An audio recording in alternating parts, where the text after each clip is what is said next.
స్వయం సహాయక సంఘాల బలోపేతానికి, వారి ఆర్థిక స్వయం సమృద్ధిలో కీలక పాత్ర పోషిస్తూ వీవోఏలకు ఉద్యోగ భద్రత కల్పించాల్సి ఉందని టీఎన్టీయూసీ రాష్ట్ర ఉపాధ్యక్షులు సబాతి పనేశ్వరరావు అన్నారు. కాకినాడలోని జిల్లా తెలుగుదేశం పార్టీ కార్యాలయంలో వీవోఏల సంఘం సమావేశం నిర్వహించారు. ఈ సందర్భంగా పనేశ్వరరావు మాట్లాడుతూ వీవోఏలకు గుర్తింపు రికార్డులు, ఏకరూప దుస్తులు అందించాలని కోరారు. డిప్యూటీ సీఎం పవన్ కళ్యాణ్ మహిళా సంక్షేమ శాఖ మంత్రి దృష్టికి తీసుకువెళ్తామని ఆయన హామీ ఇచ్చారు. వీవోఏల సంఘం నాయకులు రమణమ్మ, జ్యోతి, సుభాష్ని, పద్మ, శ్రీదేవి, లక్ష్మి, కుమారి, రాణి, లక్ష్మి తులసిలు పాల్గొన్నారు.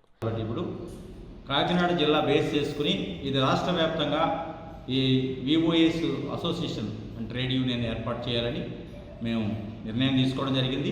టీఎన్టీయూసీకి అనుబంధంగా ఈ వీవోఏల సంఘాన్ని త్వరలోనే జిల్లా కార్యవర్గాన్ని మేము అనౌన్స్ చేస్తాం.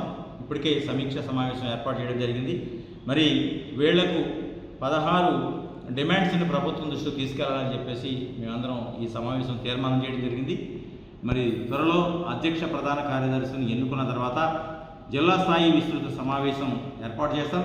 ఆ సమావేశానికి ఈ జిల్లాలో ఉన్నటువంటి మరి ఎమ్మెల్యేలు, మంత్రులు, ఎంపీలను కూడా ఆహ్వానించి ఈ సమస్యలను వాళ్ళ నోటీసులో తీసుకెళ్ళి మరి తెలుగుదేశం పార్టీ జిల్లా అధ్యక్షుడు వారు జ్యోతుల నవీన్ గారి అధ్యక్షతన ఆ సమావేశం ఏర్పాటు చేసి ఆయన రిప్రజెంటేషను పార్టీ అధ్యక్షుడు వారి ద్వారాగా ముఖ్యమంత్రి గారి దగ్గర తీసుకెళ్లే విధంగా మా ఆలోచన జరుగుతోంది. త్వరలో మరి ఈ మీటింగ్ జిల్లా వ్యాప్తంగా ఏర్పాటు చేసిన తర్వాత రాష్ట్ర వ్యాప్తంగా కూడా దీన్ని సమీకరణ చేసే ప్రయత్నం జరుగుతుంది.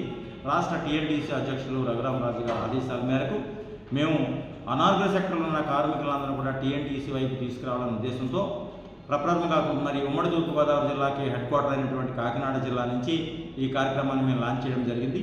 భవిష్యత్తులో ఇది రాష్ట్ర వ్యాప్తంగా టీఎన్టీసీకి అనుబంధంగా ఈ సంఘాన్ని రిజిస్ట్రేషన్ చేసి మరి ముందుకెళ్ళే కార్యక్రమాన్ని మేము మరి తీసుకెళ్తా ఉన్నాం. మరి ఎట్టి పరిస్థితుల్లోనూ వీళ్ళకున్న దీర్ఘకాలికమైన సమస్యలు ఏవైతే ఉన్నాయో వీళ్ళ జీతాలు వాళ్ళ వ్యక్తిగత ఖాతాలో వచ్చే విధంగా కానీ, అదేవిధంగా సమర్థవంతమైనటువంటి ఎవరైతే వీవోఏలు ఉన్నారో క్వాలిఫైడ్ పర్సన్స్ అందరూ కూడా ఐడెంటిఫై చేసి వాళ్ళకి వెయిటేజ్ ఇచ్చి డిఆర్డీఎస్కి అనుసంధానంగా జరుగుతున్నటువంటి సీసీ పోస్టులు కానీ మరి ఏ పోస్టులు రిక్రూట్ చేసినా వెయిటేజ్ ద్వారాగా వాళ్ళకి అవకాశం ఇచ్చి వాళ్ళని రిక్రూట్ చేయాలని చెప్పేసి మనం ప్రధాన డిమాండ్ పెట్టుకున్నాం. అదేవిధంగా వాళ్ళకి త్వరలో ఐడెంటిటీ కావాలి. అందుచేత ప్రభుత్వ రంగ సంస్థల్లో పనిచేస్తున్నారు కాబట్టి వాళ్ళకి యూనిఫామ్, ఐడెంటిటీ కార్డ్ ఇవ్వాలని చెప్పేసి మేము డిమాండ్లో పెట్టుకోవడం జరిగింది.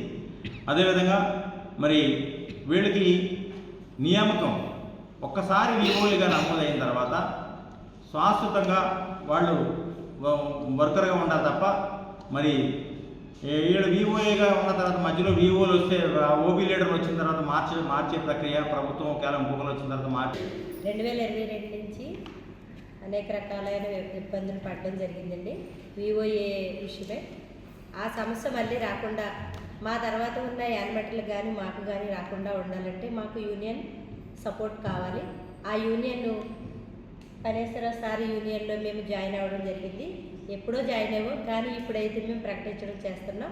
మాతో పాటు ఉన్న ఈ యానిమేటర్లు అందరూ కూడా ఈ యొక్క యూనియన్లో మేము జాయిన్ అవుతున్నామని సభాముఖంగా తెలియజేస్తాం. ఓకే, మా వివోఏలు సమస్యలన్నీ కూడా ఈ యొక్క యూనియన్ ద్వారా తీర్చుకోవడానికి మా ప్రతి సమస్యకు మాకు ఒక సపోర్ట్ కావాలి.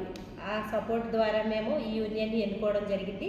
అలానే మాకు ప్రతి యానిమేటర్కి ఇస్తున్నటువంటి పారితోషికం కానీ లేకపోతే వివోఏలకు ఇస్తున్న జీతం అంటున్నారు, అది 8,000 కూడా మా పర్సనల్ అకౌంట్లోనే వేయాలని, అలాంటి డిమాండ్లు ముందుకు తీసుకురావాలని, అదేవిధంగా మా యానిమేటర్లు అందరం కూడా ఒక యూనిఫాము, ఐడెంటిటీ కార్డు, అలాగే ఉద్యోగ భద్రత, వివోఏలు గ్రామ సంఘం మారినప్పుడల్లా మార్చే విధంగా కాకుండా ప్రతి యానిమేటర్ కూడా తదుపరి వివోఏగా ఉన్నవారు కూడా ఇప్పుడున్నవారు కూడా స్టాండర్డ్గా ఉండేలాగా మా అందరినీ కూడా గుర్తించాలని, మాకు వర్కర్లుగా కూడా గుర్తించి మాకు ఇవ్వాల్సిన ప్రతిదీ కూడా మా అకౌంట్లోనే వేయాలని మేము డిమాండ్